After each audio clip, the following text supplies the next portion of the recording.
Florida Track Club members are remembering one of their very own by running a marathon dedicated in her memory.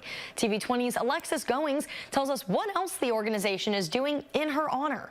Florida Track Club members, family, and friends gathered at the Hawthorne Park for the 3rd annual Mary Andrews Marathon. Race directors to rename it after her is very special. Florida Track Club organizers started this race back in 2020.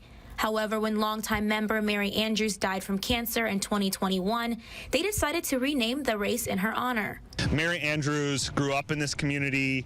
She went to school here and was on our team, our running team here in town. I coached Mary for several years. She qualified for the Boston Marathon, and she ran this race instead of Boston that year because it had been canceled. This was the last marathon she ran before she died, so Mary's family and friends made it a tradition to participate in the race. Her sister Amy travels all the way from Texas to cheer from the sidelines. It's hard to put into words because it really is an honor and it really is very special.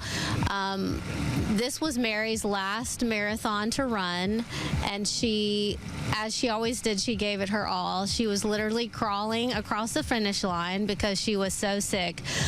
That's before she knew she was sick. The marathon fell on the 50th anniversary of the Florida Track Club, and organizers say the marathon will continue for years to come. Organizers say the funds collected will go back into the club, but also into the Mary Andrews Scholarship Fund for students at Countryside Christian School, where Mary attended. In Gainesville, Alexis Goings, TV 20 News.